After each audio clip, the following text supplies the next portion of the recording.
Be on. Your weapon, sir. Thank you, steward. Fire in the hole.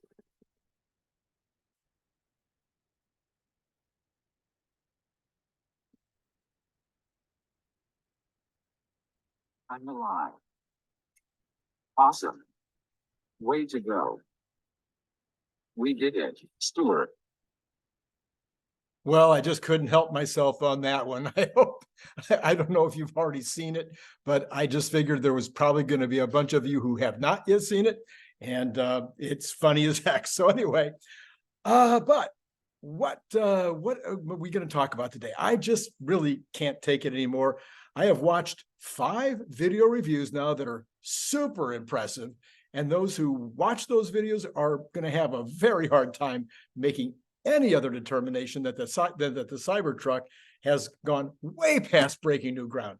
Tesla has actually blown up new ground. But there are more and more dozens of articles written by absolute fools. Nay, I say stupid people who haven't bothered to watch any of those videos and who appear to still be thinking that these vehicles somehow can be compared in any way to any other automobile or truck.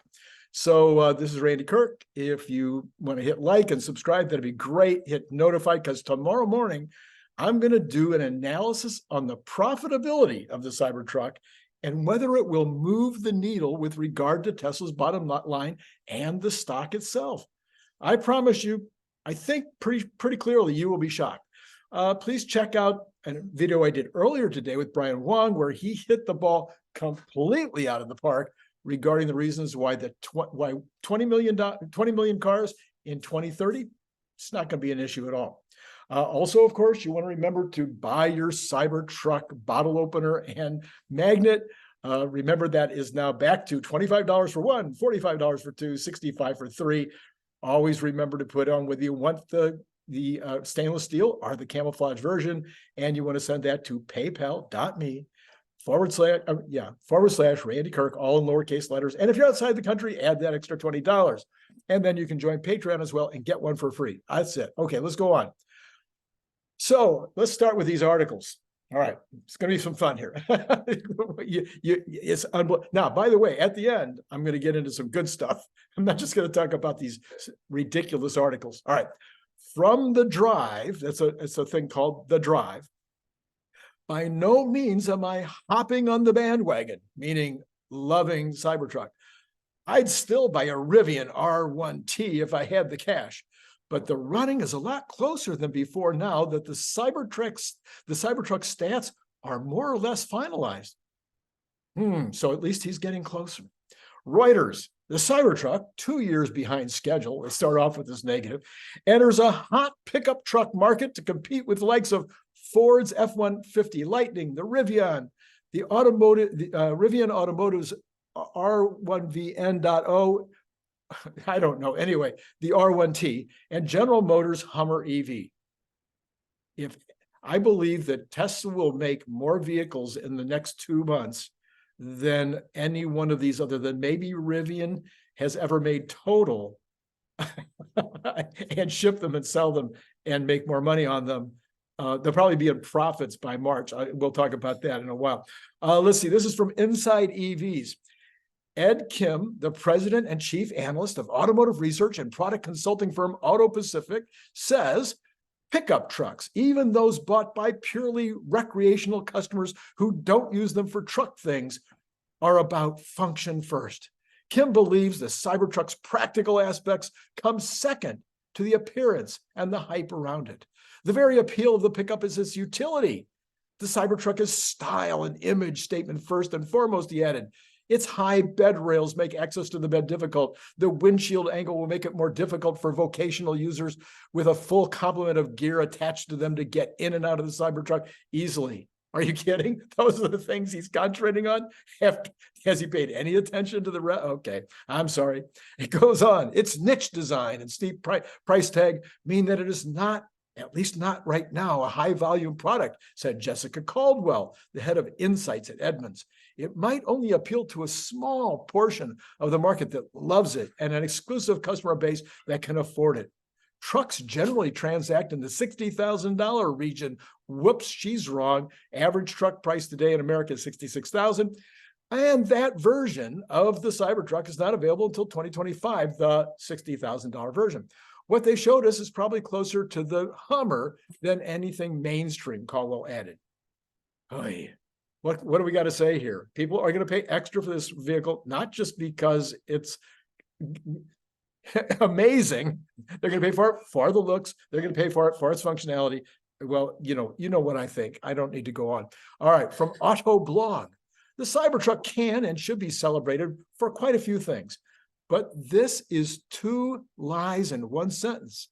The Cybertruck isn't for men and women who spend their days doing real truck stuff all day, every day, like hauling heavy things, towing heavy things, or even reaching repeatedly over a bedside to grab things. Boy, everybody's really interested in reaching over the bedside to grab things. I guess you could lower it down to the 5 inches once you get to your destination, and I think the bedside will be pretty easy. Okay, this is I've never read or quote, I never, ever read Vice.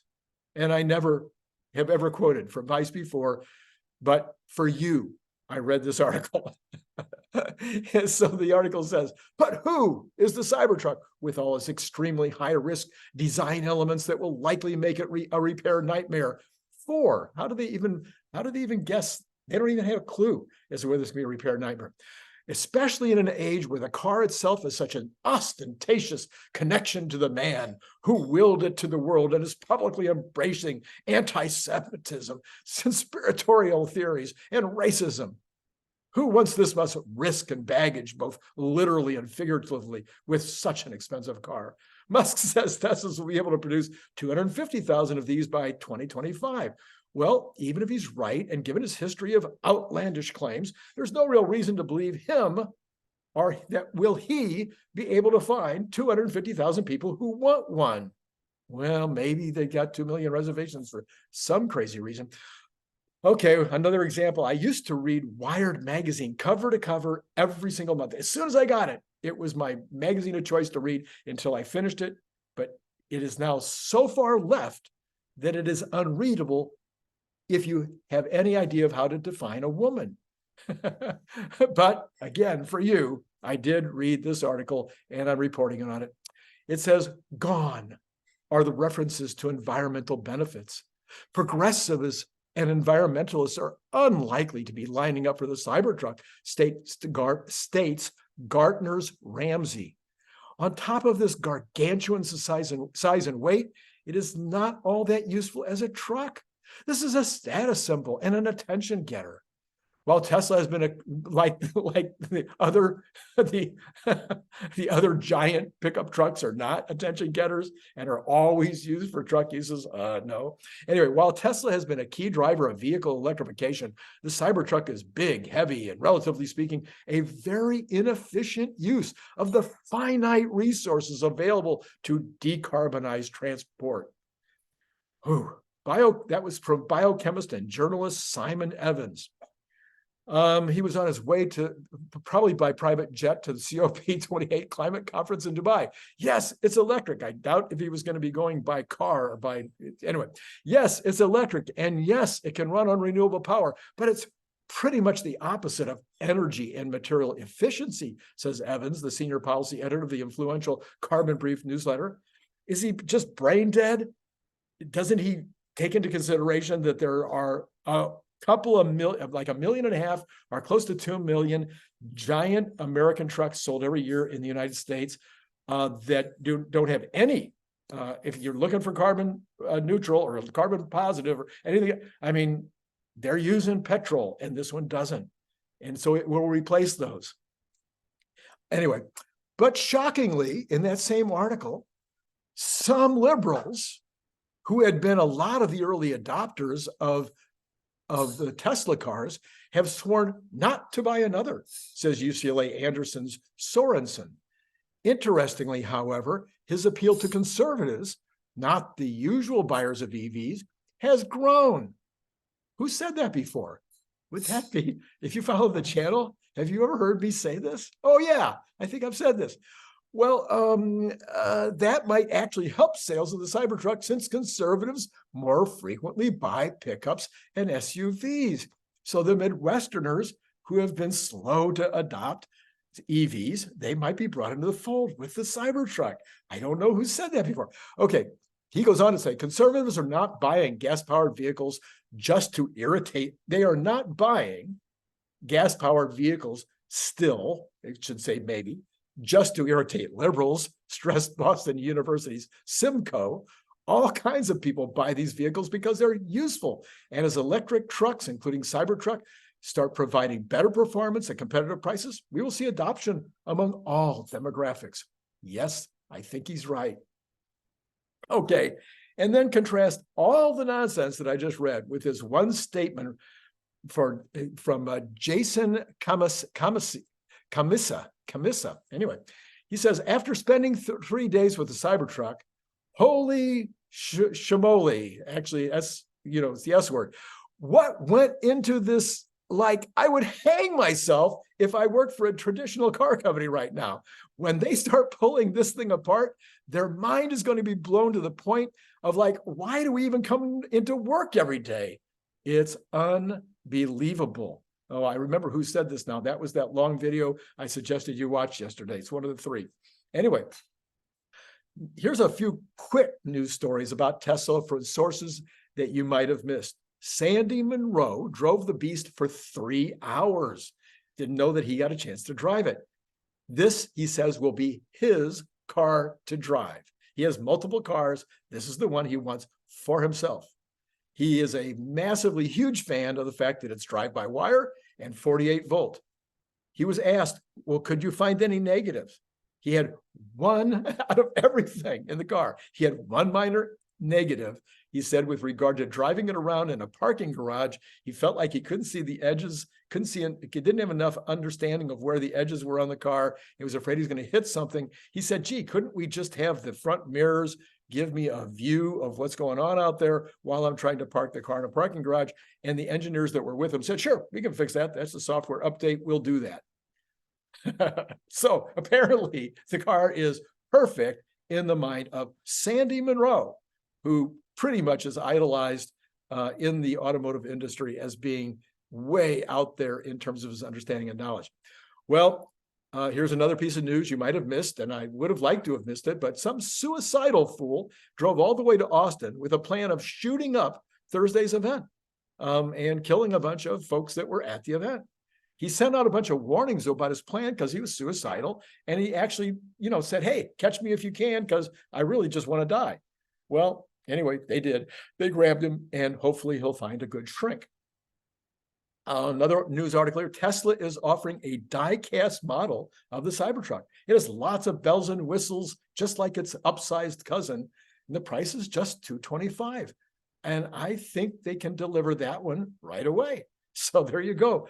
It's not nearly as cool as my bottle opener, and it's not made out of 3 millimeters of stainless steel, although it is apparently quite cool in that regard.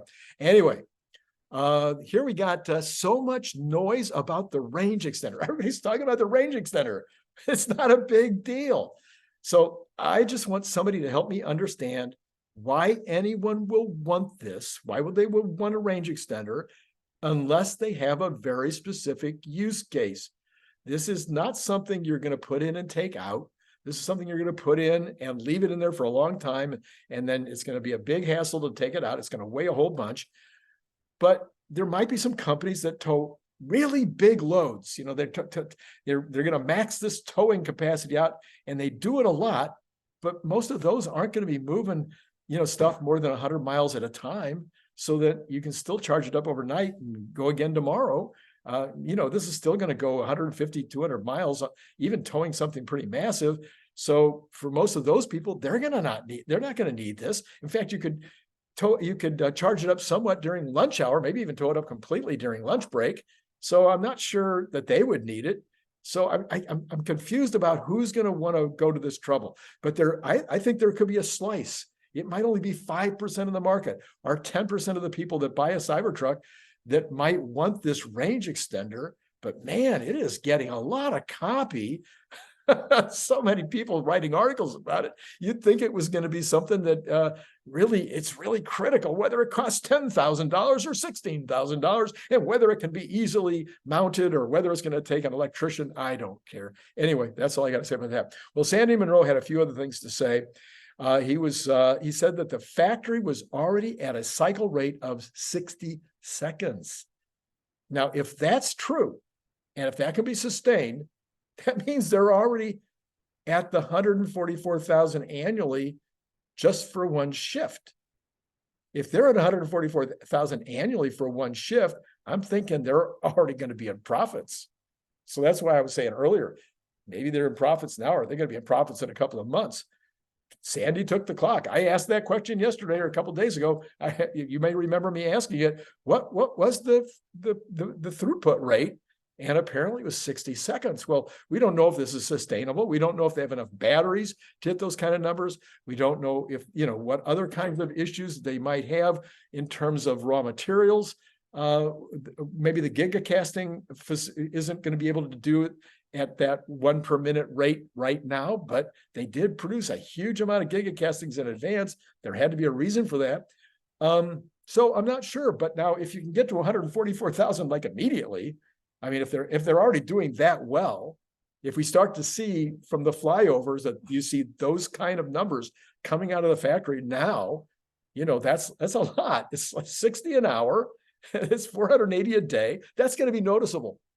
People are going to see that. That's on one shift, 150,000 per year on one shift. You get 2 shifts. Now you're at 300,000. I can do that. Multiply.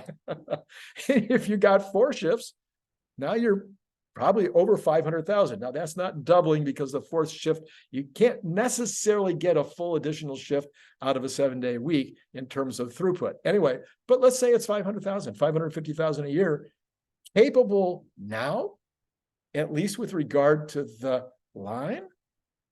Anyway, I'll be talking about this a lot more tomorrow morning. All right.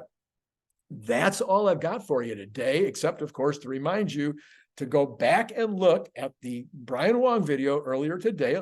It got good results, so maybe you've already seen it, but if you didn't see it, you definitely need to go see it, because he completely breaks it's complete. This is news that nobody's talked about yet. I promise you, I see it all, and nobody has ever mentioned what Brian Wang is talking about, and it's critical to the story that we're all talking about in terms of what's going to happen in the next 7 years, 6 years now. We're almost there, almost to 2024. So we're down to 6 years until we get to 2030.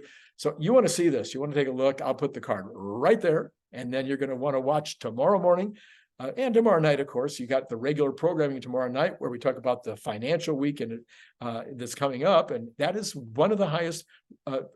I get almost more views on a consistent basis for that show than any other show.